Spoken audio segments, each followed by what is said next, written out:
Welcome to the Meher Baba program. My name is Billy Goodrum, and today's guest is Adele Wolkin. Welcome to the program, Adele. We're so glad to have you. I'm so glad to be here. Oh, good. Today we want to talk about some of the various treasures of Meher Baba that you have. Since you knew Baba in the body, when he was in the body, you had the privilege of spending time with he and a lot of his close disciples, and by virtue of that, you ended up with some very wonderful treasures of his personal effects and writings and photographs and belongings. And that's what I wanted to ask you about today. And the first thing I noticed is the locket that you're wearing. Could you tell us a little bit about that? Well, yes. I mean, the greatest treasure, the obvious truth is the greatest treasure is that I was embraced by Baba. So that his touch is something I can never forget. And his inner touch is there for everyone. For everyone. This was hair, and of course, there's something very precious about the hair of the master. You know the legends of the one hair that the Muslims were willing to sacrifice their life to have just to view, and the whole legend of the Holy Grail. It is true that there's a certain invisible and also inexplainable quality that comes from anything that is really from the person of the avatar. I had also a very beautiful pin made by his sister from his nails. And one of the tragedies of life is when you lose precious things.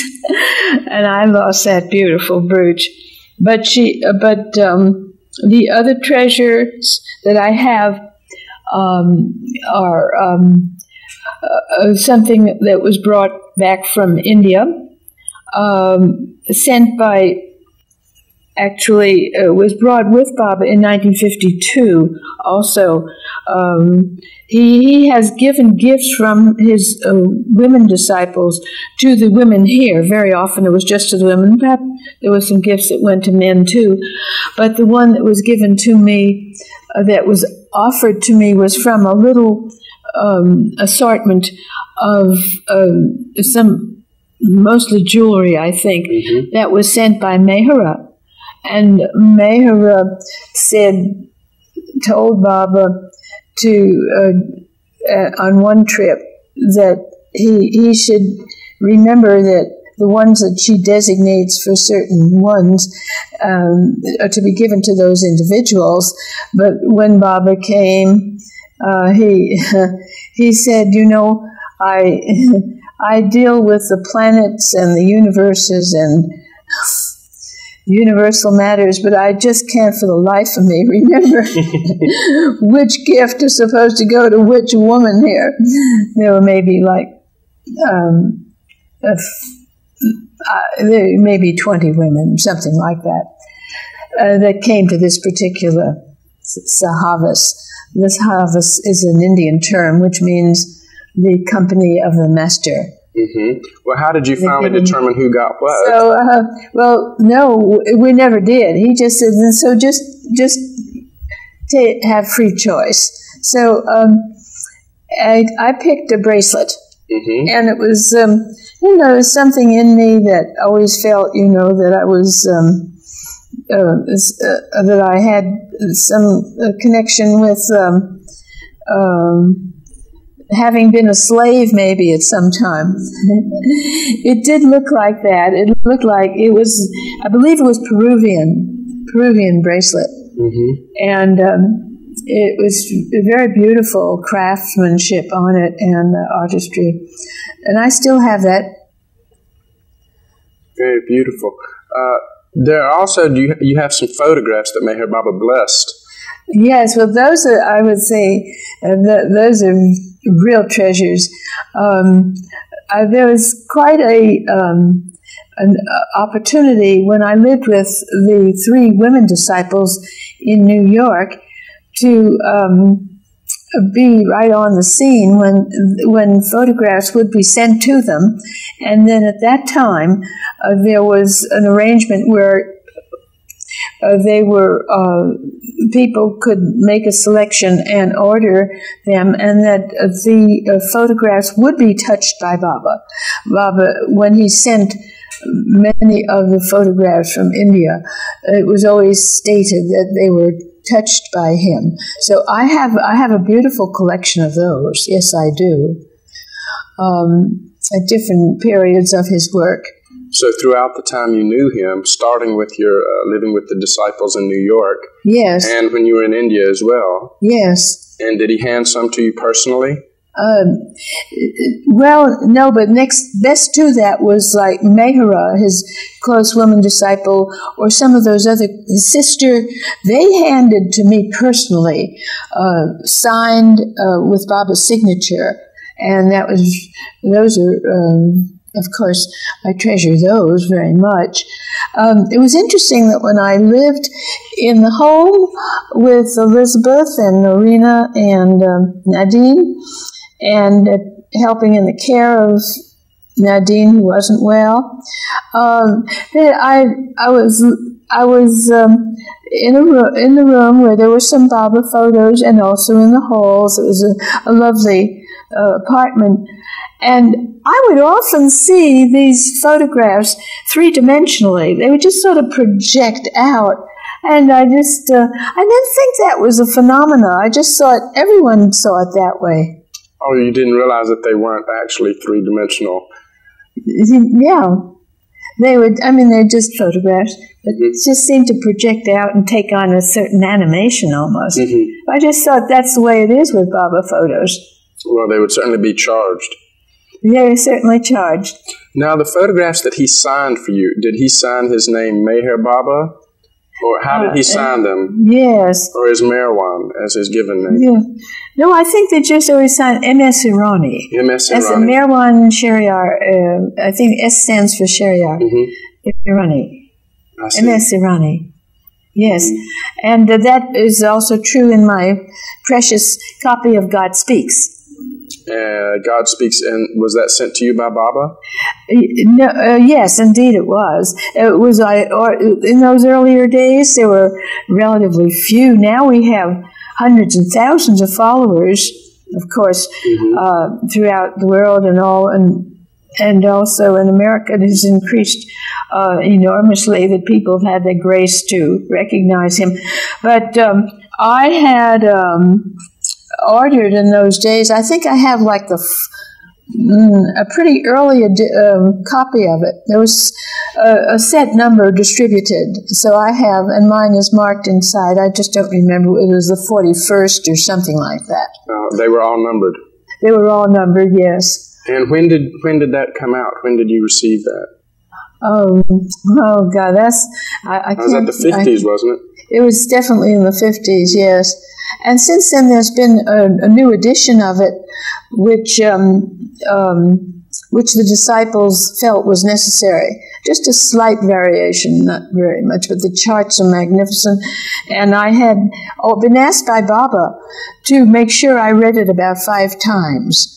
Because of the effect that book had was that it kind of replaced the old scaffolding that we pick up very, willy-nilly about the whole cosmos and the whole cosmological plan. Because this is the first time that we have known of an avatar giving that much for the mind and the heart to comprehend and meditate on. And it meant a great deal to me, as you know, because I was a student of that needed. I had an inquiring mind, but what drew me to Baba was that it had gotten it reached a standstill. And I really, the whole design of Baba for each individual life is so providential and so compassionate that just at that right juncture he will come in. And in my life he came in just when I felt the mind was just not satisfying, and there he inspired the heart. And it's only in that blend, he tells us, that we ultimately, because our goal is to realize God, and finally they have to blend the mind and the heart. Yeah. And we're very fortunate in this planet. In Baba's writings, he explains that it is only on the earth that the avatar comes. But there are other planets where there's life and human life. Yes. But only here. And that's all explained in God Speaks, in this book that you received from him. That is explained in there and in other writings. In other writings. There are many. There's a tremendous volume of writings by Baba about Baba now, since the time when I first heard about him. Now, do you have other books, any other books that Baba signed for you or gave to you personally in your archives? Yes. The one that's very precious is part of God Speaks, but it was printed separately.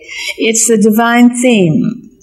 And that is like one of the very, really the nucleus of that whole God Speaks. When you read the Divine Theme alone, you get enough of a quintessential picture of God Speaks, and that I have was signed specially by Baba. And then I have other precious things, such as this. Let me see. A cloth that was placed on Baba's body when he was interred, when he finally said his work was done, and he dropped his body. And 1969. That was in 1969, he dropped his body. Yes. And this is the cloth that was actually on his body as he lay in state? Yes, some of the cloth. Some of the cloth. Some of the cloth. Yes, just because other dear devotees, of course, have some also. And also when you go to India, and there's this samadhi, it's called, which is the tomb, the tomb shrine for his body of the Lord. And then there's this prayers and various singings that we participate in, and people out of their love and devotion, they cover it with a cloth, and I have one of those cloths that come from his tomb. It's very beautiful. Well, back to and I have a garland that he wore. People out of their love and devotion, they would make these things. They sometimes would weigh him down with it. And his very devoted and loving doctors, of course, one of them, who was Dr. Kenmore, said, "Now you mustn't do that. It's too much of a weight on him." But this is a nice light one. This one is shown. The one I have was very light. I have one of the ones that was put on Baba, a garland. How did you come to possess that?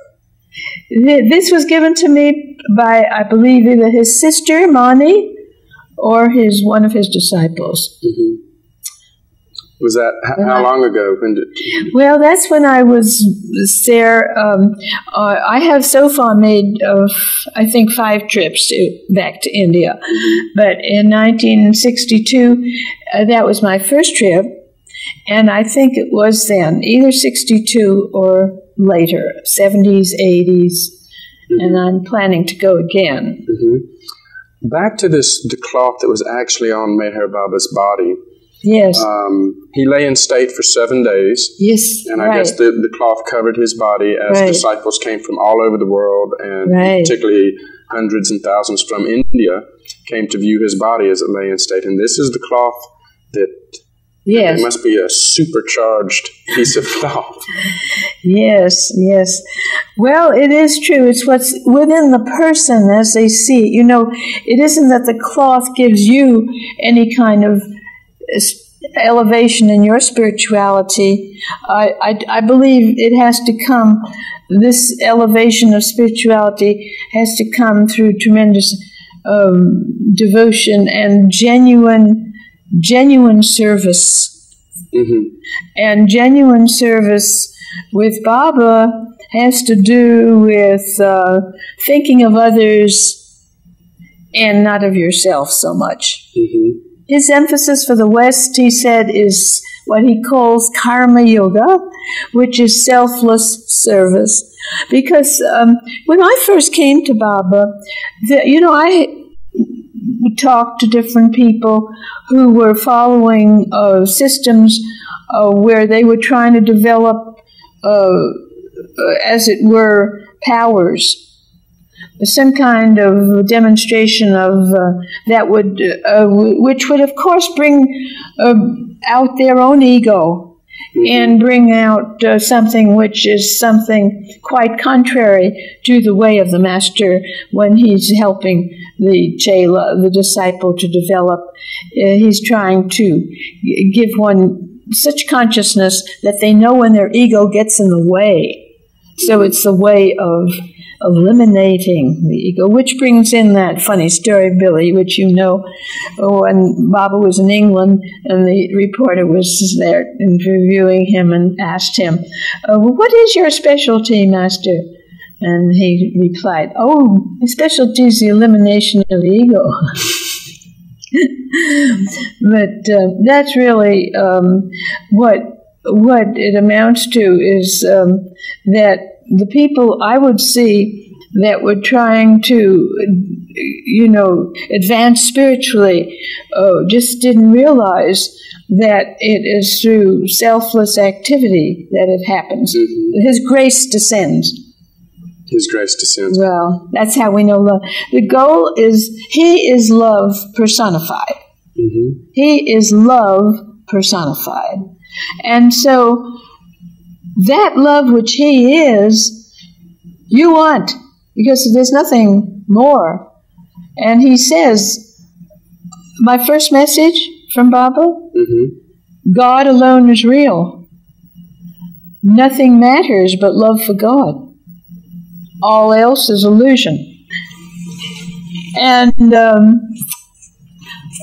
knowing that in your heart is another thing. It sounds true, but it has to become part of you. Now, he sent messages to you, and that would be some of your treasures that you have, cables and messages from Meher Baba. Oh, yes, he sent to you. Yes, I do. I do have those cables and messages. It has a lot to do with when I met Baba, and I'd been waiting so long to meet him. I thought, the best thing is for me to move to India, right? Well, that wasn't the right time, naturally. So he gave me the goal, though, by allowing me to recognize I could do nursing. Now, nursing is sort of innocuous kind of job in that you're not competing. Because in India, when they gained their freedom, they certainly didn't want any additional outsiders. Their economy was low enough. So if I came as needing employment, that would not be very welcome. But as a nurse, I could volunteer my time. And so thus I prepared to do nursing so I could get to India. It was my passport to India. And I finally achieved that. And that was very much part of his mercy and his compassion. That I think he always said, I always felt that if you really one-pointed and honest about anything in the way of real service, that he would help to achieve that. And did he send you any actual letters or cables regarding your decision to go to India? And what were those? I'm sure you still have them all. It sustained me all those years, because by the time, at first I thought, after meeting him, I pretty much realized that was what I want. That was my goal. And so I had, all my plans were to prepare for that. And when I finished nursing, that was definitely my goal. And, of course, in the meantime, I had established a very real friendship with his physician and was able to help from this end in ways that provided me service in the medical world, in medical help to the physician from this end, sending instruments, equipment, or medicine, or just information, researching information. Well, then so I wrote, and this very physician, Dr. Goer, was very instrumental in getting me a position in India. She tried very hard, just like Hoshang Barucha, another disciple.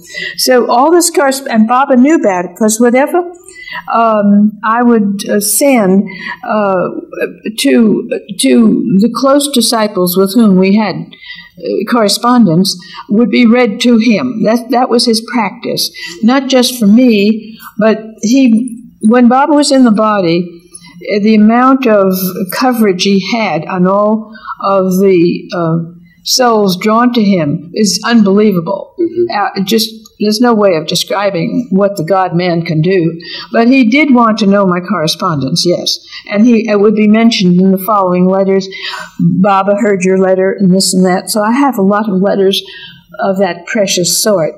And then finally, yes, it was arranged that I could go and, experiment. It wasn't totally successful, was it? I stayed there 3 months but it was successful for me, oh yes, in just having a flavor of what it is to be close to his actual venue of working. Yes, to really be there. It was a very precious opportunity. So I would say those 3 months are another one of your treasures that you have there. Yes. Well, let me ask you, of all the things that you have gotten through the years, books and photographs and parts of Meher Baba's body, actually hair and fingernails, what one has the most profound significance for you? Now, you started the program saying Baba's Embrace, and of course... Yeah, Baba's Embrace. But the things that you have now in your archives, what is the one that is most significant for you? Well, it's very hard. Let me think about that a second. I would say that it's just that, just ringing in one's head is what he said. He said to us in a very wonderful discourse, I drop my body, I leave the external form in order to emphasize how important the internal link is. And so it's always the emphasis again. It is on, as the Buddha emphasized so much when he was the Buddha, because the avatar is always the advent of the Christ coming back in the contemporary form. So as Buddha, he stressed so much detachment. And if I were attached to any of these treasures, I would be less than detached, which is the goal. I really feel very strongly that the internal link with him is what I consider the greatest treasure. When I lose focus on where I'm going, no matter what I'm doing, whether I'm washing the dishes or whether I am performing what I have done as a nurse and a teacher. I was also a Montessori teacher. If I lose this focus, I've lost the most important treasure. Mm-hmm. I mean, I am going roundabout. I can't really say yet what one of those that I actually have. I think what you're saying is that the internal link with the master. Yes. And if any of those treasures are... yes, because that to me, I do. I mean, it is something I lose all through the day. We do. He says, I am always lost and found again. And so we do. If I were perfectly in attunement all the time, I wouldn't be here. Yeah. So, I mean, it's a game. He calls it his Lila. Mm-hmm. This whole game of playing hide and seek with the beloved. I see. Well, Adele, I want to thank you so much for talking about these archives that you have. And I find the most significant thing that, in spite of the fact that you have these beautiful treasures that the God-man has left behind for you, that the most important things are still not the things that we can put our hands on, but the internal connection with the Master. Yeah. And the experience of actually meeting Meher Baba. But I thank you so much for coming to the program today and talking about your experiences with Meher Baba with us. This is Adele Wolkin, and my name is Billy Goodrum. And thank you so much for tuning in.